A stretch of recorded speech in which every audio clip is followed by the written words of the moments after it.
முதல்ல அதெல்லாத்தையும் நல்லா நோட்டி எடுத்து பண்படுத்தி அதில் இருக்கிற கல் வேண்டாத செடி குப்பை எல்லாத்தையும் எடுத்துட்டு போட்டுட்டு அந்த இடத்த ஃப்ரீ பண்ணி விடும்போது தான் அது ஏறு விழுவாங்க. பார்த்துருக்கீங்களா? அதெல்லாம் பண்ணாதான் அந்த இடத்துல விளைச்சல் உண்டாகும். அப்போது இந்த வறண்ட வனாந்தரமான இடத்துல ஒரு பெரிய செழிப்பு உண்டாக காரணம் என்னன்னு பார்த்தீங்கன்னா, முதல்ல அந்த இடம் காஞ்சி இருக்கும். அந்த இடம் என்ன இருக்கும்? காஞ்சி ஒன்றுமே இருக்காது. சில இடத்துல பார்த்தீங்கன்னா அப்படியே வெடிப்பாக இருக்கும். வயலெல்லாம் பார்த்து கிராமத்துலலாம் பார்த்தீங்கன்னா இடங்கள்லாம் வெடிப்பாக இருக்கும் காஞ்சி. அந்த இடத்துல என்ன நடக்கும்னா மழை பெய்யும். மழை கொடுக்குறது யாரு? மழை பெய்யும். மழை பெய்ஞ்சு விட்ட உடனே என்ன நடக்கும்? செடிங்க முளைக்க ஆரம்பிச்சு, பில்லு முளைக்க ஆரம்பிச்சு. எந்த தோட்டக்காரன் போய் அதை வச்சா? யார் போய் நீர் பாய்ச்சனா? யார் அதை பண்படுத்தினா? இன்னைக்கு நம்மளுடைய வாழ்க்கையும் ஒருவேளை வறண்ட நிலமாக வனாந்தரமாக இருக்கலாம். இது எப்படி செழிக்கும்? அப்போ அந்த வறண்ட பூமி வறண்ட நிலை எப்படி செழிக்குமோ அப்படியாக உன்னுடைய வாழ்க்கை செழிப்பாக மாற்ற தேவன் வல்லவராக இருக்கிறார். அல்லேலூயா. அப்போ கர்த்தர் என் மேய்ப்பராக இருக்கிறார், நான் தாழ்ச்சி அடையேன். அவர் அனுபவிச்சு சொல்றாரு தாவீது, கர்த்தர் என் மேய்ப்பராக இருக்கிறார், நான் தாழ்ச்சி அடையேன். ஏன் நான் தாழ்ச்சி அடைய மாட்டேன்? அவர் என்னை புல்லுள்ள இடங்களில் மேய்த்து அமர்ந்த தண்ணீர் அண்டையில கொண்டு போய் விடுகிறார். அப்போ பில்லு இருக்கு, அது பக்கத்தில் கொண்டு போயிறாரு. அது முடிச்ச உடனே தண்ணி குடிக்கணும். இது எல்லாவற்றையும் சகலத்தையும் அவர் நேர்த்தியாக அதனதின் காரியத்தை செய்கிறார். உதாரணத்துக்கு ஈசாக்கு வருகிறார். அந்த வசனத்தை வண்டி படிப்போம். ஈசா ஆதியாகமும் 26:12.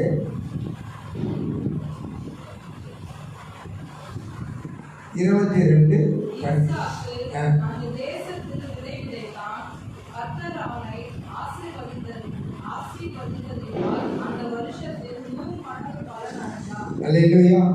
அந்த பாருங்க, ஈசாக்கு அந்த தேசத்துல விதைகள் போல விதை ஒரே ஒரு விதை விதைச்சார். அப்ப கர்த்தர் அவனை ஆசீர்வதித்ததுனால அந்த வருஷத்துல என்ன எத்தனை கூட பலன்? 100 மடங்கு பலனை. ஒரு சாட்சி ஒன்று கேட்டேன். அப்போ அந்த சாட்சியில் கூட அப்படிதான் சொன்னாங்க. ஒரு இடம் ஒன்று எங்கேயோ ஒரு மூலையில் காட்டில் வாங்கின இடத்த ஒரு வருஷத்தில் பார்த்தீங்கன்னா 10 ரூபா 1 லட்ச ரூபா வாங்கினாரா 1 கோடி ரூபாய் போயிடுச்சு. இது மாதிரி 100 மடங்கு கர்த்தர் அவனை ஆசீர்வதித்தனால அது என்னாச்சு? 100 மடங்கு பலன் அடைந்தான். சரி, இன்னொரு இடத்துல அவங்க அப்பா தோண்டினதான துறவு தோண்டிட்டு மூடி போட்டுட்டான். மூடி ஏற்பட்டது பார்த்தீங்கன்னா பெலிஸ்தர் அவன் மேலே பேரில் பொறாமை கொண்டு அவன் என்ன அந்த தோட்டத்தை மூடுறாங்க. அவன் தகப்பனாக ஆபிரகாம் நாட்டில் அவனுக்கு வேலைக்கார வெட்டின துறவையெல்லாம் தூர்த்து மண்ணினால் நிரப்பி போட்டார்கள். அப்போ அந்த கிணற போய் இவர் தோன்றார். தோண்டும் போது என்ன நடக்குது? அந்த கிணத்துல தண்ணீர் சுரக்குது. அப்போ அது எப்படி சுரக்கும்? அவ்வளோ நாள் இருந்த கிணறு ஒன்றுமே இல்லை. அந்த தோட்டத்தில் அந்த கிணறுல இருக்கிறதான குப்பையெல்லாம் எடுக்கிறாங்க, தூற்று போட்ட மணலெல்லாம் எடுக்கிறாங்க. அதில் இருக்கிற சேறு சகதி இன்னும் செடிகள் என்னென்னவோ போட்டிருக்கோம் இல்லையா, அதெல்லாம் எடுத்த உடனே தான் அதில் சுரக்காங்க. அதே போல இன்னொரு இடத்துல அதுக்கு அவர்கள் கேரா ஊருக்கார மேய்ப்பர்கள் அந்த என்ன பண்ணுறாங்க? வாக்குவாதம் பண்ணுறாங்க. உடனே அந்த கிணறை விட்டுட்டாரு. அதுக்கு ஏசேக்குன்னு பேர் வைக்கிறார். 26 பார்க்கலாம், நான் சீக்கிரம் முடிக்கிறேன். வேறொரு துறவு வெட்டுறாரு, அதுலேயே வாக்குவாதம் பண்ணுறாங்க. அதுவோ புதிதாக நோண்டப்பட்ட துறவு. அந்த துறவை நோண்டணும், நல்ல தண்ணி வரதா பார்க்கணும். இல்லை இன்னைக்கு வீடு போகிறோம், ஒரு வீடு போனோம்னா முதல்ல பார்க்குறது தண்ணி குடிச்சு பார்க்குறோம். ஒரு உப்பு தண்ணியா, கார்பரேஷன் வாட்டர் கிடைக்குமா, இதெல்லாம் பார்த்துட்டு தான் நம்ம போகிறோம் இல்லையா. அப்போ இது மாதிரி அந்த ஆசீர்வாதத்துக்கு அடையாளமாக முதல் மனுஷனுக்கு தேவையானது அந்த தண்ணி. 2வது துறவு ஓட்டுற அதுவும் ஆசீர்வாதம். 3வது துறவு ஓட்டுறாரு, அதில் அவங்க வாக்குவாதம் பண்ணல. அவர்களெல்லாம் பயந்து அவங்ககிட்ட என்ன பண்ண, கர்த்தர் நிச்சயமாக உங்களோட கூடாது. சிஸ்டர் சொன்ன சாட்சியில் பாருங்க, மற்றவர்கள் நம்மை பார்த்து என்ன பண்ணணும்? பொறாமை கொள்ளணும்.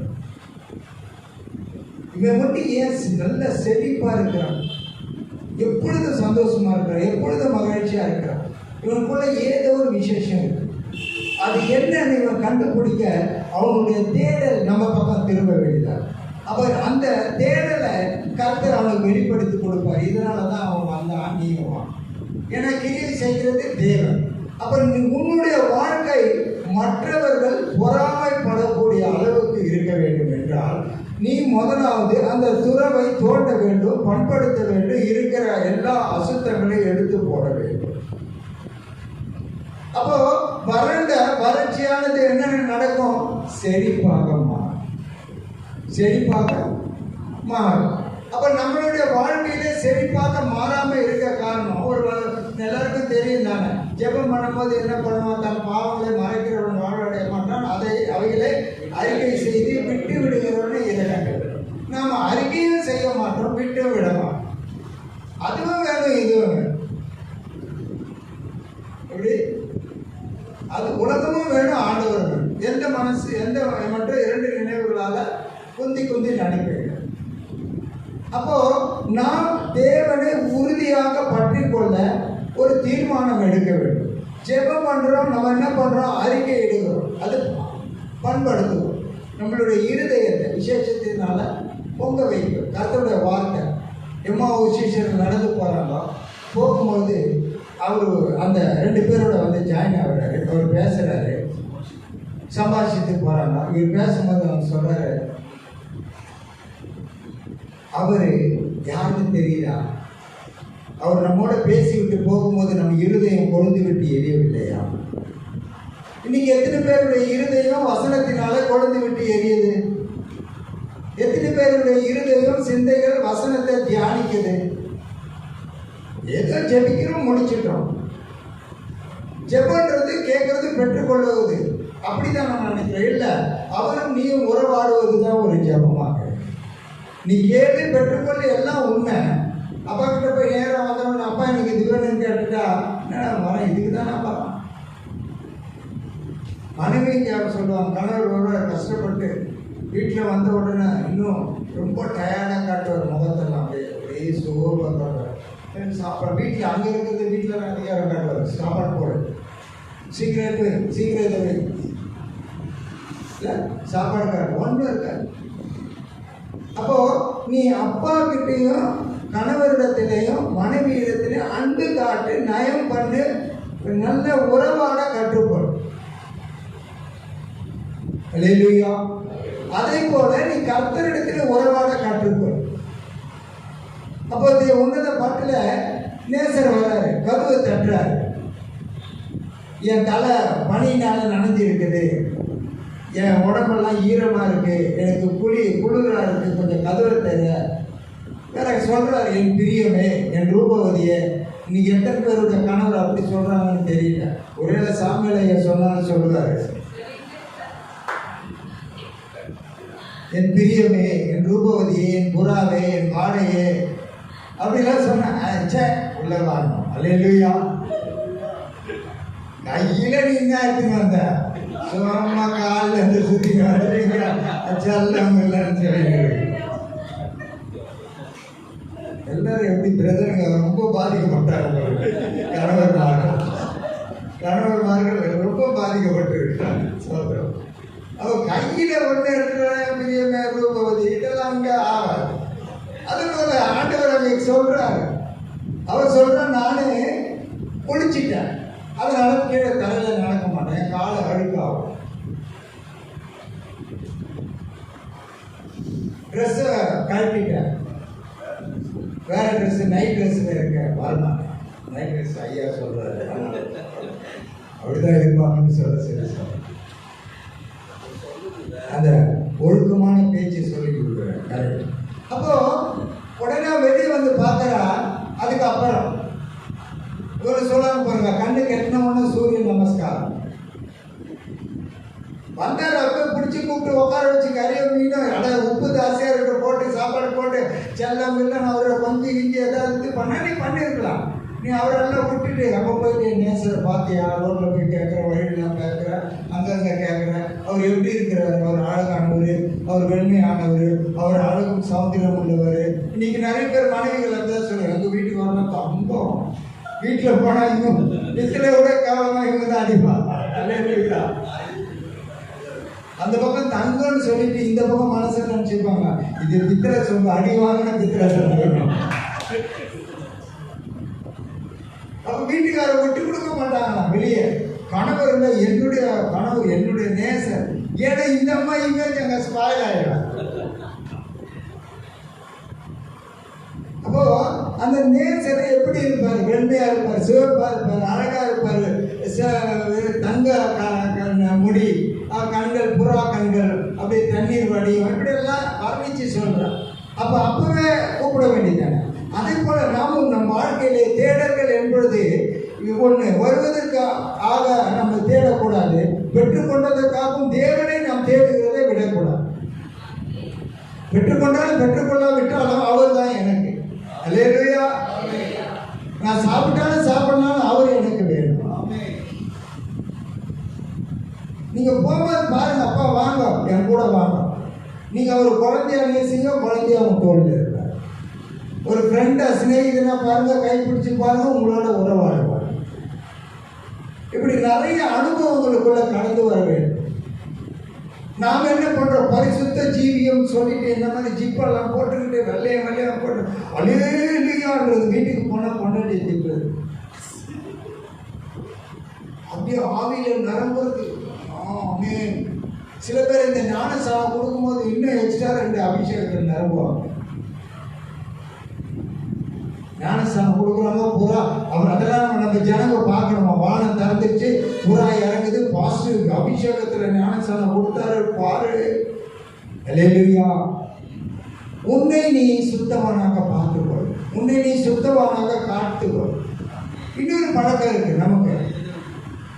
ஒரு சிஸ்டருக்கு போன ஜெபிக்கிறது, வண்டலூருக்கு போகிறோம், போய் ஜெபிக்க போனோம். கட்டு இருக்கு, சேவினம் இருக்கு, மந்திரம் இருக்கு, சர்க்கம் இருக்கு.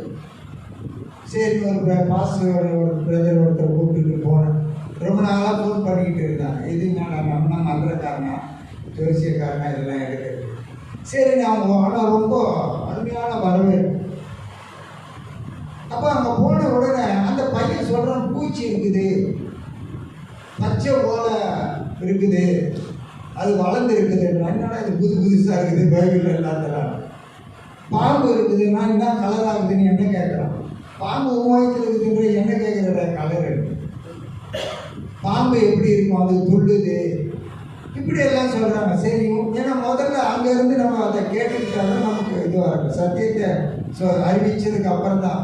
அப்புறம் எல்லாம் சொல்லிட்டு சரி முட்டி போடுன்னு சொல்லிட்டு ஜெபிச்சா அது ரொம்ப நாள் போட்டு எல்லாம் வேறு ஆகிருக்குது, ரொம்ப நாள் போட்டு ஊனிட்டு இருக்குது. இது ஏன் ஆண்டவர் எனக்கு உணர்த்தினாருன்னா, அவன் நல்லா ஜெபிக்கிறவங்க, நல்ல ஆவியில் நிரம்புறவங்க, நல்ல ஒரு ஆவிக்குரிய சபைக்கு போகிறவங்க, அவங்களுக்கு இந்த மாதிரி ஒன்று தொட்டதுக்கெல்லாம் சந்தேகம்.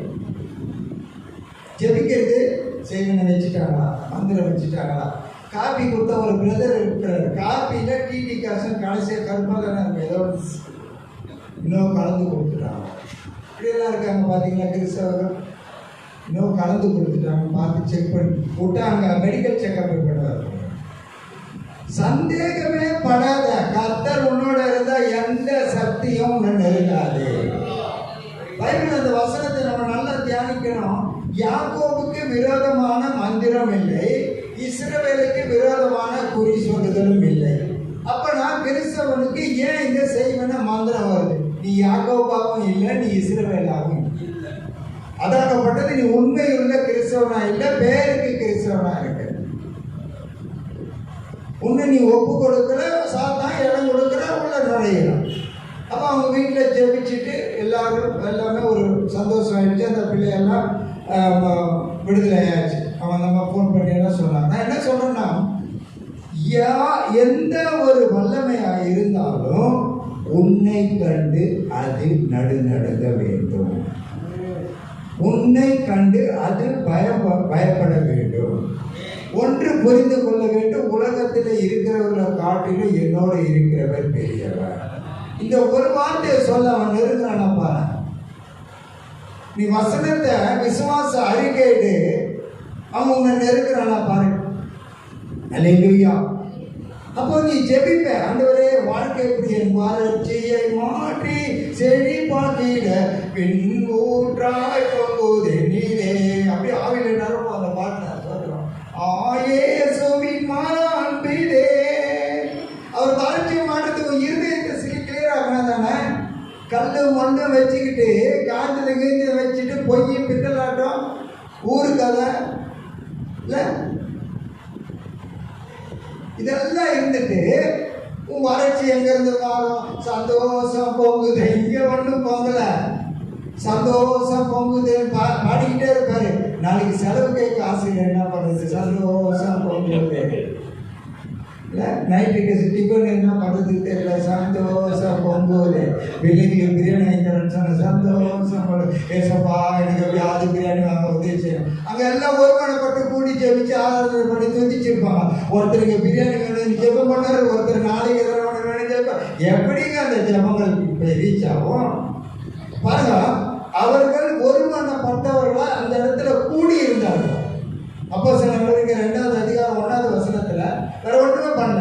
கை தட்டல, பாட்டு பாடல, ஒர்ஷிப் பண்ணல, ஒன்றும் பண்ணல. ஒருமனப்பட்டவர்களா கூடி இருந்தார்கள். உடனே அக்னிமயமான நாவல் அவர் எப்படி இருக்கு பாரு. எல்லாரும் வெவ்வேறு பாஷையில பேசுறாங்க, அந்நிய பாஷையில நடக்கிறாங்க. அப்போ ஒரு மனம் அந்த இடத்துல, இன்னைக்கு குடும்பத்துல கூட ஒரு மனம் இருந்துச்சுன்னா அந்த பிரசன்ஸ் வரணும். அல்லேலூயா. நீ கூடி ஜெபிக்க ஒண்ணு இல்லை. அந்த ஜெயிலுள்ள இருக்கிறாரு, பாட்டு பாடுறாரு 2 பேரும். அது என்ன பாட்டுன்னு தெரியல. அஸ்திபாரம் அசைந்திடும். நம்ம அருமையா அதை கூட சேர்த்து கட்டிடும். சாத்தான் அஸ்திபாரம் அசைந்திடும், துதி செய்ய தொடங்கினா. இதெல்லாம் நல்லா பாடுறோம். ஆனா எந்த சூழ்நிலை எப்போ எப்படி அவர் பாடினார்? தப்பே செய்யாம சிறைச்சாலைக்கு சென்றவர். ஆண்டவரை பத்தி அறிவிச்சதுனால சிறைச்சாலைக்கு போனார். அவரை கொல்ல போறாங்கன்னு தெரியுது, ஆனா பாட்டு பாடுறாரு. இது எங்க இருந்துங்க அந்த தைரியம்? நான் மறிச்சா நான் தேவனோட இருப்பேன், அந்த விசுவாசம். இன்றைய ஜீவன் போனா நான் கர்த்தரோட கூட இருப்பேன். அல்லேலூயா. அங்கே கர்த்தரை நாம் எப்பொழுதும் துதிக்கிறவர்களாக காணப்பட வேண்டும். நம்மளுடைய வறட்சி செழிப்பாக மாற வேண்டும் என்றால், உன்னுடைய வாழ்க்கை செழிப்பாக மாற வேண்டும் என்றால், நீ ஒன்றும் செய்ய வேணாம். உன் இருதயத்தையும் சிந்தைகளை பண்படுத்த பிரயாசம். உன் இருதயத்தை தேவனுக்கு நேராக மாற்றும். அந்த நாட்களில் இயேசு சொன்னார், எத்தனையோ போராட்டங்கள்ல கெத்செமனே தோட்டத்துல ஜெபிச்சார். விழித்திருந்து ஜெபிக்கிறாரு, உற்சாகத்தோட ஜெபிக்கன்னு சொன்னாங்க. மாம்ச பலவீனமானது, ஆவி உற்சாகமானது, சோதனைக்கு உட்படப்படாமல் விழித்திருந்து ஜெபிங்க. இப்படி பல விதத்துல ஜெபத்தை ஆண்டவர் சொல்லி கொடுத்தார். நம்மளும் ஜெபிக்கிறோம். ஆனா விசுவாசம் எங்க? அல்லேலூயா. உன் இருதயத்தில் இருக்கிற வறட்சியை செழிப்பாக்க முதலாவது நீ பண்படுத்தப்பட. அந்த இருதயத்தில் இருக்கிற கசப்பு. எசேக்கியா ராஜா வராரு, என்ன பண்றாரு? முதல்ல ஆலயத்தில் இருக்கிற அசுத்தங்கள் எல்லாம் தூக்கி போடுறாரு. எசேக்கியாவுக்கு ஏன் ஆயுசு நாட்களை கூட்டி கொடுத்தாரு தெரியுமா? எந்த ராஜாவும் பண்ணாத ஒரு காரியம் எசேக்கியா பண்ணார். அவரு அந்த எசேக்கியா ராஜா அந்த ஆட்சி பொறுப்பை ஏற்று பலிபீடத்துல இடிச்சிட்டு அவர் பண்ண ஒரே காரியம், வெண்கல சர்ப்பத்தை அவரு மாத்திரம் உடைச்சார். அல்லேலூயா. அங்கே உனக்கு விரோதமாக உருவாக்கப்படும் எந்த ஆயுதங்களும் வாய்க்காத போகும். கரெக்ட். அந்த தானே சொன்னாரு. அப்போ விரோதமா எத்தனை ஆயுதங்களும் வரும் தானே. உன்னை இந்த ஜனத்துக்கு எதிராக அரணான வெண்கல அலங்கமாக்குவேன், ஆனாலும் உனக்கு விரோதமாக யுத்தம் பண்ணுவார்கள், ஒருவரும் மேற்கொள்ள மாட்டார்கள். அப்போ உனக்கு விரோதமாக யுத்தம் பண்ணுவார்கள். அந்த யுத்தம் உனக்கு என்ன ஆகும்? லேசாக மாறும். ஒரே யுத்தம் ஒருத்தர் வாழ்க்கையில ஜெயமா மாறும், ஒரு வாழ்க்கையில தோல்வியாகும். ஒரே ஒரு செங்கடல் பிளந்தது. இஸ்ரவேல் ஜனங்கள் நல்லா ஜாலியாக சந்தோஷம் போகுதுன்னு போய்கிட்டே இருந்தாங்க. பின்னால வந்த பார்வோனின் சேனை முறியடிக்கப்பட்டது. ஒரே யுத்தம். அப்போ அந்த தேவன் நமக்காக யுத்தம் பண்ணி சத்துருக்களை முறியடிக்க வேண்டும் என்றால், சத்துரு என்றால் நம்ம மற்றபடி பார்க்கிறோம், பிசாசை பார்க்கிறோம், ஆட்களை பார்க்கிறோம், வேலை சேவலை பார்க்கிறோம். நமக்குள்ளே அவன் கொண்டு இருக்கிறத மறந்துடும். அப்பப்போ வந்து போறத மறந்துடும். நான் விரும்பாததை செய்கிற காரணம் நான் அல்ல. பவுல் சொல்றாரு ரோமர்ல 7வது அதிகாரம் 23, நான் விரும்பாததை செய்கிற காரணம் நான் அல்ல, எனக்குள்ளே வாசம் பண்ணுகிற பாவமே எனக்கு அப்படி சிறையாக்கி. அப்போ நமக்குள்ளே இருக்கிறதான அந்த அவிசுவாசமான சிந்தையை முதலாக எடுத்து போட வேண்டும். வனாந்தரம் வறட்சி எல்லாம் இருக்கட்டும், ஒண்ணு இல்லை. நம்ம பாட்டு பாடுறோம், வெறு கையாய் நான் கடந்து வந்தேன், இரு பரிவாரங்கள் எனக்கு தந்தே. விட்டா 2 கை அல்லேலூயா. நீ வெறும் கையாய் நடந்து வந்த 2 பரிவாரங்கள் ஆண்டவர் கொடுத்தார் யாக்கோபுக்கு. எப்படி கொடுத்தார் என்று நீ பார். அவன் ஒவ்வொரு நிமிடமும் ஒவ்வொரு நேரத்திலும் கர்த்தரை உயர்த்தி மேன்மைப்படுத்தி பலியிட்டு அவர்கள் அதற்காக பலிபீடத்தை கட்டி ஒரு பேரை வைத்து இப்படி வாழ்ந்தார்கள். நீ ஒவ்வொரு நிமிஷமும் தேவனை மேன்மைப்படுத்த உயர்த்த, என் நாமத்தை உயர்த்தும், என் நாமத்தை பிரசாபப்படுத்தும், எந்த ஸ்தானத்திலும் நான் வந்து உங்களை ஆசீர்வதிப்பேன். அல்லேலூயா. அப்போ உன்னுடைய வாழ்க்கை வறட்சி வறட்சி வறட்சி என்று சொல்லாத, இன்றைய மாலை வேளையிலே கர்த்தர் செழிப்பாக மாற்ற போகிறார். எத்தனை பேர் விசுவாசம்? கர்த்தர் சொன்னால் அதை நான் சொல்றேன். வறண்ட நிலங்களும் செழிப்பாக மாறும், கடுவெளி பூத்து கொள்ளும். எத்தனை பேர் விசுவாசம்? நீ இவ்வளவு நாள் வறண்டுகிற கடந்த எந்த இதுல வறண்டு இருந்திருக்கும், செழிக்க தொடங்க ஆரம்பிச்சு, கர்த்தர் உன்னை ஆசீர்வதிக்க ஆரம்பிச்சு. நீ என்ன செய்ய போகிற? நான் உன்னை கேட்கல, கர்த்தர் சார். அவருக்காக நீ என்னென்ன ஜெப அறிக்கை தேவையோ அதை நீ முதல்ல செய். இதை ஆண்டவர் செய்வேன், நான் ஊழியம் செய்வேன், நான் ஆத்துமாக்களை ஆதாயப்படுத்துவேன், நான் ஊழியத்தை தாங்குவேன். இப்படி அநேக காரியங்களை அவருக்காக நீ செய். உன்னுடைய காரியங்களை அவர் பொருட்படுத்தும். நீ ஒரு நாளும் தலை குனிஞ்சு நடக்க மாட்டேன். உன்னை குனிஞ்சு கூனி குறி நடக்க வைக்கிற தேவன் அவர் அல்ல. உன்னை நிமிர்ந்து நடக்க செய்கிற தேவனாகிய கர்த்தர் அவரே. ஒருவேளை இதுக்கு முன்னால நீ குனிந்து நடந்திருக்கலாம், எல்லாருக்கும் முன்னால நீ ஒரு பரிதாப கேள்விக்குறியாக மாறி இருக்கலாம். இந்த நாள் கர்த்தர் உன்னை உயர்த்துகிற நாள். அவர் உன்னோட கூட இருந்து உனக்கு அற்புதங்களை செய்வார். அவர் சொல்லியும் செய்யாமல் இருப்பாரோ? அவர் மனமாற ஒரு மனமுத்திரனோ? அவர் சொல்ல ஆகும், அவர் கட்டளையிட நிற்கும். நீ ஒருவேளை வறட்சியான ஒரு நிலமாக இருக்கலாம், வறண்ட நிலமாக இருக்கலாம். கர்த்தர் அதை செழிக்க பண்ண போகிறார். செழிப்பாக நீ மாற போகிறார். உன்னை நீ தாழ்த்தி ஒப்புக்கொடு. ஆண்டவரே, என் வாழ்க்கையில ஏற்பட்ட எல்லா சிறையிருப்பும் நீ இன்று மாற்றியதற்காக உமக்கு சோத்திரம். உன்னுடைய வாழ்க்கையில ஏற்பட்ட எல்லா சிறையிருப்பும் கர்த்தர் மாற்றி இருக்கிறார். எத்தனை பேர் விசுவாசிக்கிறீர்கள்? எத்தனை பேர் முடியாது என்று தூக்கி போட்ட கிணறு போல இருக்கிறீர்கள்? அந்த கிணறை தோண்டி எடுத்து அதில் நீருற்ற வர செய்கிற தேவன் உன்னை எழுப்பி பிரகாசிக்க செய்ய போகிறார். உன்னுடைய சரீரம் ஒரு காரியம் அல்ல, உன்னுடைய வியாதி ஒரு காரியம் அல்ல, உன்னுடைய பணம் ஒரு காரியம் அல்ல, உன்னுடைய பேங்க் பேலன்ஸ் ஒரு காரியம் அல்ல. தேவனால் உன்னை அற்புதங்களை செய்வேன், உன்னோட கூட இருந்து நான் அதிசயங்களை செய்வேன், உன்னை முற்று முடிய நடத்துவேன், உன்னை நான் ஏற்றுவேன், நான் உன்னை தாங்குவேன், நான் உன்னை தப்புவேன். சிடாபாலா ரபாலா திடாபாலா ரபாலா திடாபாலா சிடாபாலா ரபாலா திடாபாலா ரபாலா திடாபாலா. இந்த வார்த்தைகளை பேசிக்கொண்டு இருக்கும் பொழுது அநேக பச்சை செடிகள் வளர்ந்து கொண்டே இருக்கிறது. ஒரு தரிசனத்தை பார்க்க, ஒரு பச்சை செடிகள் வளர்ந்து கொண்டு இருக்கிறத பார்க்க, ஒரு பெரிய தரிசனத்தோட கர்த்தர் நம்மை நடத்தி கொண்டு வந்திருக்கிறோம். என் பிரியமே, என் ரூபவதியே, என் புறாவே, என் வாழையே, நீ எழுப்பி பிரகாசி. உன் ஒளி வந்தது, உன் வெளிச்சம் உனக்கு வந்தது. உன் தேவன் உன்னோட கூட வந்து விட்டான். உன்னை ஆசீர்வதிக்க உன் தேவன் வந்து விட்டான். உன்னை, உன் வீட்டை, உனக்கு உண்டான எல்லாவற்றையும் தேவன் வேலை அளித்து ஆசீர்வதிப்பான். இப்பொழுது இருக்கிற சீனை பார்க்கலாம், நீ முந்தின சீனை பார்க்கலாம், அதிகமாக நீ ஆசீர்வதிக்கப்பாய். உன்னை நீ தாழ்த்தி ஒப்புக் கொடுப்பாயா? ஆண்டவரே, என்னை ஆசீர்வதிக்க என்னை ஒப்புக் கொடுக்கிறேன். இவ்வளவு நாள் நான் முறுமுறுத்தேன், இவ்வளவு நாள் கேள்வி கேட்டேன். ஆண்டவரே, எத்தனையோ சூழ்நிலைகளே ஆண்டவரே விட்டு தூரம் போனேன். இது உங்களிடத்தில் வந்திருக்கேன். என் இருதயத்தின் வறட்சியை மாற்றிக்கொண்டிருக்கிறேன். என் இருதயத்தில் ஒரு செழிப்பை கொடுத்து கொண்டிருக்கிறேன். எத்தனை பேர் இருதயத்தில் தேவன் செழிப்பை கொடுக்கிறார்? எத்தனை பேர் வறண்ட நிலத்தை தேவன் மாற்றுகிறார்? அது ஒருவேளை காஞ்சி இருந்ததா, இன்றைக்கு முளைக்கிறத நீ பார்ப்பாய். அது முளைத்து கொண்டு இருக்கிறதை பார்ப்பா. இதோ ஒரு மழை வருகிறது, உன் இருதயத்தை நிரப்ப, அதை பண்படுத்த, அதை ஆயத்தப்படுத்த, அந்த செடி முளைக்க, அது பூத்து குலுங்க, நீ கடுகளை பூத்து குலுங்க, உன் வாழ்க்கை செழிப்பாக மாறும். கர்த்தரால் மீட்கப்பட்டவர்கள் ஆனந்த களிப்புடன் பாடி சீயோனுக்கு வருவார்கள், நித்திய மகிழ்ச்சி அடைவார்கள், சஞ்சலமும் தவிப்பும் ஓடி போகும்.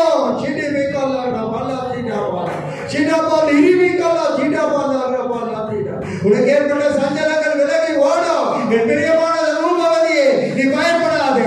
என் சகோதரன், நீ பயப்படாது. என் சகோதரன், நீ பயப்படாது. நான் உனக்கு துணை நிற்கிறேன், நான் உனக்கு துணை நிற்கிறேன் என்று கர்த்தர் சொல்கிறார். ஒரு பெரிய காரியங்களை செய்கிறது. உனக்கு துணை நிற்கிற தேவன், உன்னை அவர் தெரிந்து கொண்ட தேவன், உன்னை கைவிடாத தேவன், உன்னை விட்டு விலகுவதும் இல்லை, உன்னை கைவிடுவதும் இல்லை. எத்தனை பேர் ஒப்பு கொடுப்பீர்கள்? இன்றைக்கு வாழ்க்கை செழிப்பாக மாறிக்கொண்டு இருக்கிறது. எத்தனை பேர் இருதயத்தில் ஒரு செழிப்பை நீங்கள் உணர்கிறீர்கள்? இன்றைக்கு உன் வாழ்க்கையில் ஒரு செழிப்பு, உன் வீட்டில் ஒரு செழிப்பு, அதற்கு அடையாளம் இன்றைக்கு உன் இருதயத்தில் ஒரு செழிப்பு, இன்றைக்கு உன் இருதயத்தில் ஒரு பூரிப்பு, இன்றைக்கு உனக்குள்ள ஒரு பெரிய அபிஷேகம், இன்றைக்கு உனக்குள்ள ஒரு மாறுதல் உண்டாயிருக்கிறது. எத்தனை பேர் உணர்கிறீர்கள்?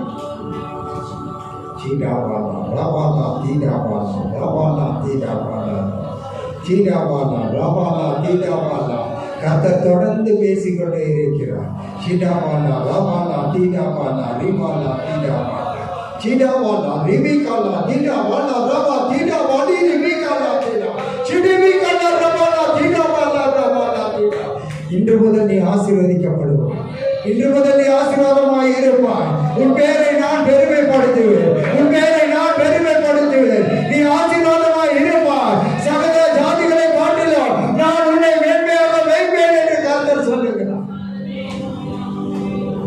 Thank you Jesus, thank you Jesus.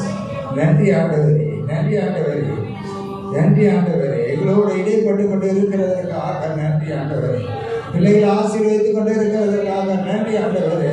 எங்களை ஆசீர்வதித்துக் கொண்டு இருக்கிறதற்காக நன்றி ஆண்டவரே.